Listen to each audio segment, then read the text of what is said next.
SR-71 is a combination of power and majesty. When you look at it, it just has a mystique that I think is going to live for generations and generations. I wish I could take everybody up to 85,000 feet because you can see 350 miles in any direction. You can see the curvature of the earth. Mountains, 10,000-foot mountains look flat.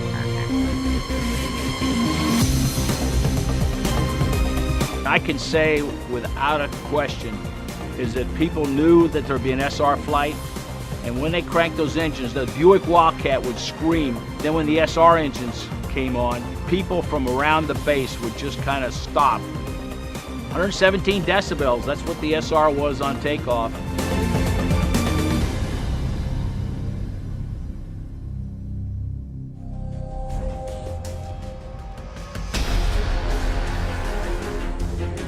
Six presidents used the SR-71 extensively because they had a great sense of confidence that it could in fact go out, collect the information required, and bring it back.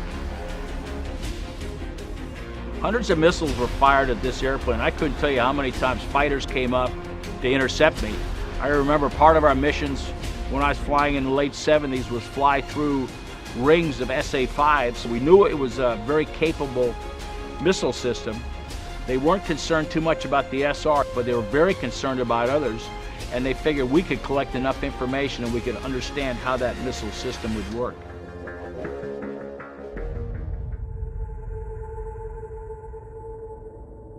If we carried the nose camera, which we called the country's camera, it took a picture 72 miles wide. In 64 minutes, you would film 100,000 square miles. The film itself was 10,500 feet long, 5 inches wide. I would say my mission into the Middle East for President Carter was one of the most interesting. It was supposed to be 3 missions, but we picked up all the targets in that first mission that they needed, so that the next 2 missions were canceled. The airplane loved to fly straight and climb and accelerate. Most of the time at altitude, 80 to 85,000 feet, it was kind of like a nice Beamer or a Cadillac. But the airplane sensitivity was on a curve like this. So the faster you went, the airplane became much more sensitive and had to be handled much more delicately. The genius of this airplane was that the faster we went, it's the only airplane in the world, we burned less fuel.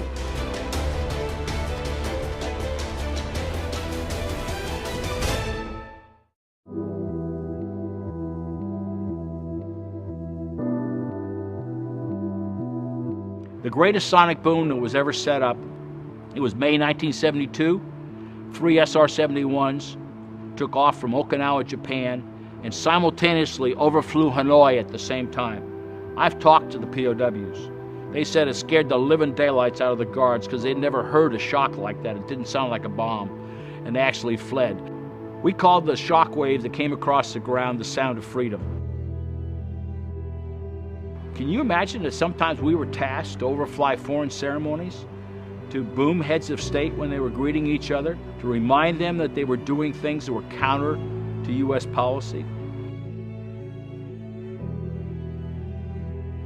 As I go around the country and try to visit and work with museums, there's a whole new generations of young men and women that are absolutely fascinated by this airplane. I was blessed in the Air Force because I was lucky to fly a number of Lockheed products. Lockheed was always there to bring in new innovation that met our needs as warfighters so we could better do our job. You know, it's a great celebration that in 100 years has led to new vistas that who could have predicted.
With a cruising speed of Mach 3.2 and an estimated top speed of Mach 3.5, the SR-71 Blackbird holds 7 aircraft records, including the fastest air-breathing manned aircraft, officially measured at 2,193.2 miles per hour, though its top speed is still classified.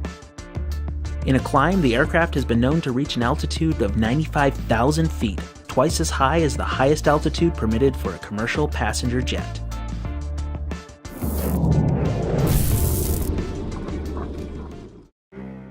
The Mikoyan-Gurevich MiG-25 is the second fastest jet-powered manned aircraft in the world. It's made to go Mach 2.8, but that uses so much fuel that it can only go that fast for a few minutes. In extreme circumstances, the plane has been pushed to Mach 3.2, but at a cost of major damage to the plane's engines. On the other hand, at Mach 3.2, the SR-71 Blackbird is just getting warmed up. So how did Lockheed's Skunk Works get a plane that weighs up to 78 tons to fly around the world non-stop at 3 times the speed of sound, 16 miles up, considering it was designed in 1962 in a time before computer-aided design? The answer is very carefully. The Blackbird program, originally called Oxcart, pioneered many of the technologies found only in the most advanced military aircraft today, including an all-titanium airframe, a mostly titanium skin, the use of lightweight composite materials for the rest of the skin and some key components, chines that run down the length of the aircraft to reduce drag and increase lift, a stealthy design that minimizes its radar cross-section, and, in a time before GPS, the ability to circumnavigate the globe with pinpoint accuracy. But the real key to the Blackbird's success came down to 2 things: an extremely aerodynamic design and a very unique engine. When you look at the Blackbird, you can see the sleekness in its aerodynamic design. Looking at its vertical cross-section, you can see how balanced it is above and below a central horizontal plane. Its delta wing is relatively thin, minimizing its disturbance through the air. When you look at it from above, you can see how its whole body fits within a single, elongated triangle, running from the front pitot tube to the wingtips. This makes sure that the front shockwave created by the nose at supersonic speeds doesn't intersect with the rest of the aircraft, reducing overall drag. Its main body is straight and long like an arrow, with a small amount of taper as it reaches the back to gracefully shed the air flowing above and below the aircraft. But all of the aerodynamics in the world won't push a plane up to Mach 3. For that, you need the Blackbird's very unique engine, the Pratt & Whitney J58 turbo ramjet. At slow speeds, the J58 works just like other jet engines with an afterburner. Air flows into the front of the engine through a bladed compressor fan, which squishes the air and pushes it into tubes called burners. Here, fuel is added and burned. The hot exhaust flows out of the burners through the rear turbine, making it spin, which drives the compressor to keep the cycle going. The force of the exhaust leaving the engine pushes the airplane forward. But jet engines are limited in the amount of force they can generate through exhaust alone. The fuel supply has to be limited in the burner to reduce the heat of the exhaust so that the turbine doesn't melt. This means that the exhaust still contains a lot of oxygen. So, in order not to waste it, additional fuel is added into the stream of exhaust and burnt after it passes the turbine, but before it exits the aircraft for additional thrust. This is what we call the afterburner.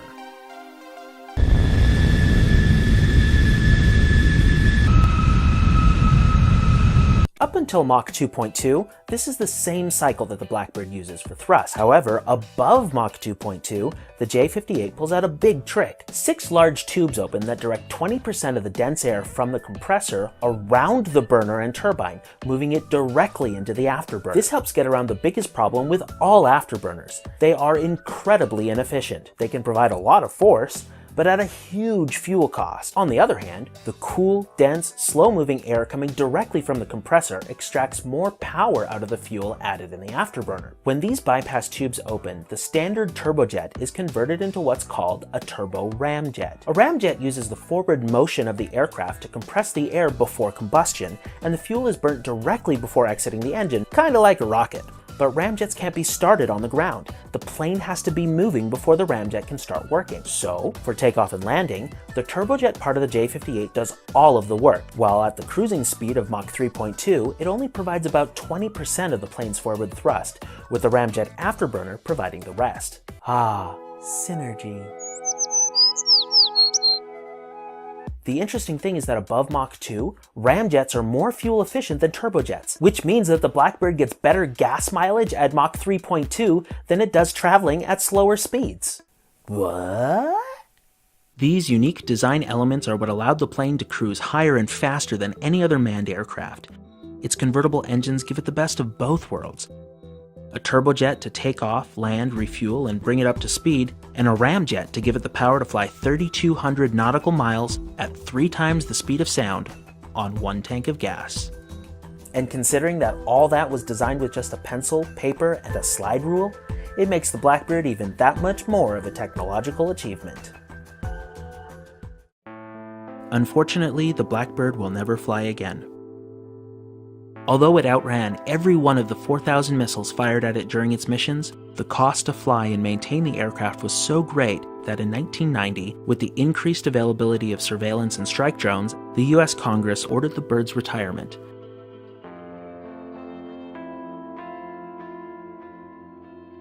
Three planes were reactivated in 1993 due to increased tensions in North Korea and the Middle East, but these planes were again retired in 1998.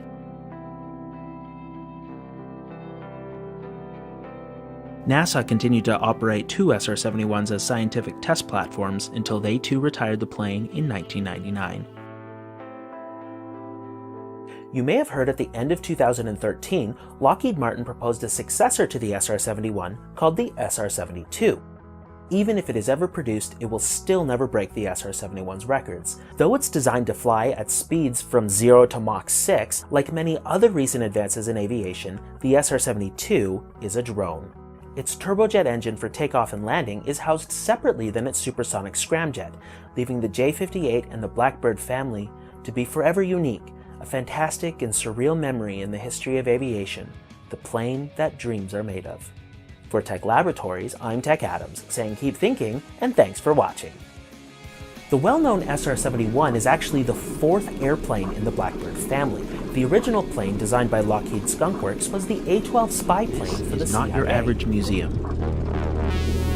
It's not just a stop on your way by as you're passing through.